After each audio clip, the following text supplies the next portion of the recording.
बिस्मिल्लाहिर्रहमानिर्रहीम। अस्सलामुअलैकुम वरहमतुल्लाहि वबरकातुहू। आज का टॉपिक लेके आपकी खिदमत में हाज़िर हूँ। आज जिस टॉपिक पे हमने बात करनी है वो टॉपिक है नमाज क्या है। मोहतरम नाज़रीन और सामीन, सबको मालूम है कि अल्लाह रब्बी ज़ुल जलाल ने नमाज को अपने लिए गुफ्तगू का ज़रिया करार दिया। जिस तरह एक जगह पे मौला अली अलैहिस्सलाम फरमाते हैं कि मेरा जब बहुत दिल चाहता है कि मैं अल्लाह से बातें करूं तो मैं नमाज़ पढ़ लेता हूं, और जब मैं चाहता हूं कि अल्लाह मुझसे बातें करे तो मैं कुरान पढ़ लेता हूं। दोनों सूरतों में हम अल्लाह से ही हम कलाम होते हैं। एक जगह पे कुरान में खुदा हमसे गुफ्तगू कर रहा है, हम कलाम खुदा पढ़ते हैं। दूसरी जगह पे नमाज एक ऐसी बेहतरीन इबादत है जिसके ज़रिए से हम अल्लाह से गुफ्तगू करते हैं। वो दुआएं जो हम हर जगह नहीं मांग सकते, वो बातें जो हम हर जगह नहीं बता सकते, वो अल्लाह रब्बी ज़ुल जलाल के आगे नमाज में हम दुआ के लिए हाथ उठाते हुए मांग लेते हैं। वो दुख सुख जो हम किसी से नहीं शेयर कर सकते, वो अल्लाह रब्बी ज़ुल जलाल के आगे सजदे में सजदा रेज़ होके हम अल्लाह के आगे सुनाते हैं। इसी तरह नमाज की फ़जीलत बताते हुए मैं कि नमाज वो चीज़ है कि जिसके लिए अल्लाह रब्बी ज़ुल जलाल ने कहा रसूल खुदा से मेराज की रात के नबी, मैं तुम्हारी उम्मत को एक तोहफ़ा दूंगा। तो रसूल खुदा बहुत खुश हुए और अल्लाह रब्बी ज़ुल जलाल से फरमाया कि या रब्बी ज़ुल जलाल, मैं तो अपनी उम्मत के लिए हमेशा से यही दुआ मांगता हूँ कि मेरी उम्मत बख्शी जाए।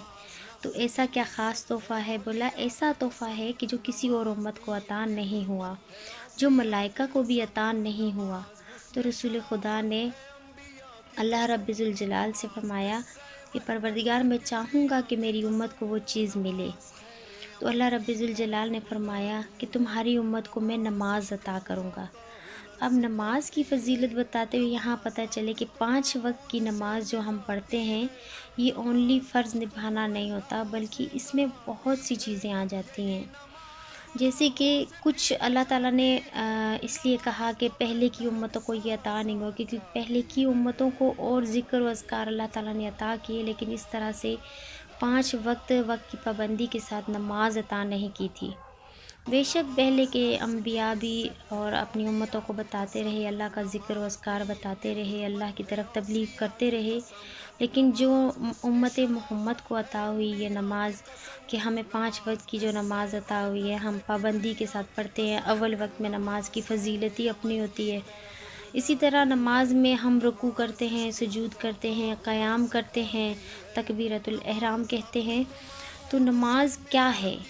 नमाज की फ़जीलत तो पहले हम बता देते हैं कि नमाज वो है जो किसी उम्मत को अता नहीं हुई है, और हमारी खुशनसीबी कि हम नबी की उम्मत होते हुए इस नमाज के लिए 5 वक्त अल्लाह के हुजूर खड़े हो जाते हैं। मलाइका को अता नहीं हुई, इसका क्या मतलब होगा? इसका मतलब ये हुआ कि कुछ मलाइका अल्लाह रब्बी ज़ुल जलाल ने इस तरह के पैदा किए कि जो रुकू की हालत में है तो वो क़यामत तक रुकू की हालत में रहेंगे, जो क़याम की हालत में है वो क़यामत तक क़याम की हालत में रहेंगे, जो सजदा की हालत में है वो क़यामत तक सजदा की हालत में रहेंगे। लेकिन जब एक बंदा नमाज पढ़ता है, अल्लाह के आगे हाज़िर होता है, तो उसको बेयक वक्त इतनी सारी चीज़ें नसीब होती हैं कि वो क़याम भी करता है, रुकू भी करता है, सजदा भी करता है। हालांकि मलाइका की ये हसरत रही, रुकू वालों की ये हसरत रही कि हम सजदा रेज़ हो जाएं, कभी इस रुकू से हट के हम अल्लाह के आगे सजदे जैसी इबादत भी करें, इससे बढ़ के इबादत करें तो सजदे में चले जाएं। और कभी सजदा वालों को ये हसरत हुई कि हम सजदा से उठ के कभी अल्लाह के आगे अदब से खड़े भी हो जाएं, लेकिन अल्लाह रब्बी ज़ुल जलाल ने ये खुशनसीबी उम्मत मोहम्मद को अता की।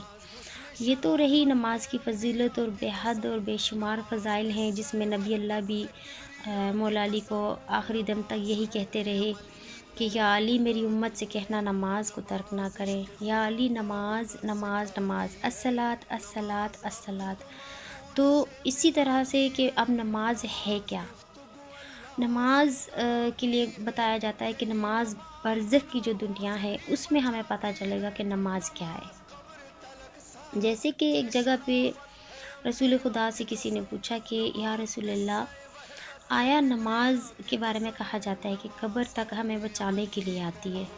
تو رسول خدا نے اس کی تشریح فرماتے ہوئے یہ فرمایا تھا کہ ہاں نماز وہی ہے جو تم سے ناراض بھی ہو جاتی ہے، مطلب کہ نماز ایک روحانی جسم ہے، ایک نورانی جسم رکھتی ہے، اور یہ نماز اتنی خوبصورت اور پیاری چیز ہے کہ یہ ہم سے ناراض بھی ہو جاتی ہے کہ اکثر ہم اس کو پڑھتے ہیں پھر چھوڑ جاتے ہیں۔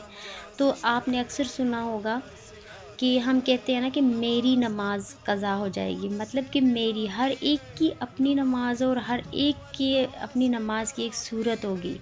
جو جس قبر کی پہلی رات جو ہماری قبر میں آئے گی، اسی رات نماز نورانی اور روحانی جسم کے ساتھ ہمارے پاس آئے گی۔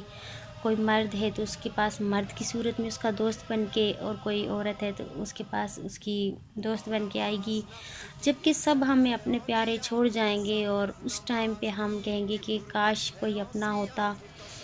قبر کی جو پہلی رات ہوتی ہے انتہائی سخت رات ہوتی ہے، تو اس وقت ہم تڑپ رہے ہوتے ہیں اور اپنے گناہوں کے بوجھ تلے، اور قبر کی جو پہلی رات ہوتی ہے وہ قیامت سے بھی سخت رات رسول خدا نے فرمایا ہے۔ اس وقت ایک نورانی جسم ہمارے پاس آتا ہے اور وہ کہتا ہے کہ تم گھبراؤ نہیں، میں تمہارے ساتھ ہوں۔ اس وقت ہم پوچھتے ہیں کہ تم کون ہو، جب کہ مجھے اپنے پیارے چھوڑ گئے، اولاد، ماں باپ، بہن بھائی، جتنے رشتے میرے ساتھ دنیا میں تھے، جن پہ میں جان چھڑکتا تھا، آج تم میرے ساتھ کس طرح سے؟ تو پھر اس وقت وہ نورانی جسم ہمیں کہتا ہے کہ میں تمہاری نماز ہوں۔ اب نماز یہ چیز ہے کہ نماز کیا ہے؟ تو نماز اتنی خوبصورت چیز ہے کہ نماز اپنا روحانی جسم رکھتی ہے۔ کہتے ہیں کہ کوئی اس کو پڑھ کے چھوڑ دیتا ہے تو پھر یہ ناراض ہو جاتی ہے، اور جو اس کے پڑھنے کے عادی ہو جاتے ہیں پھر ان سے چھوڑی نہیں جاتی، اور اگر ہم نہ پڑھیں تو پھر اس طرح سے لگتا ہے کہ جس طرح کوئی چیز کھو گئی ہو۔ اللہ رب ذوالجلال سے دعا ہے، پروردگار عالم محمد والے محمد کے صدقے میں، جس کے لیے نبی اللہ نے یہ دعا فرمائی کہ پروردگار میری امت کو بخش دے کہ تو نے میری امت کو اتنا خوبصورت تحفہ عطا کیا۔ تو اللہ رب ذوالجلال سے دعا ہے کہ اسی نبی کے صدقے میں ہمیں اپنی 5 وقت کی نماز پہ عمل کرنے کی توفیق عطا فرمائے، ہم اپنی نماز کو قائم کریں۔ انہی الفاظ کے ساتھ اپنی دعاؤں میں یاد رکھیے گا۔ آئندہ کی ویڈیو لے کے، آئندہ کا ٹاپک لے کے آپ کی خدمت میں پھر حاضر ہوں گے، تب تک کے لیے اللہ حافظ۔ بلاتی ہے نماز، عشق خدا کا ہنر سکھاتی ہے، نماز عبد کو معبود سے ملاتی ہے، نماز گفتگو اللہ سے کراتی ہے، یہی نماز گناہوں سے بھی بچاتی ہے، نماز قبر تلک ساتھ ساتھ جاتی ہے۔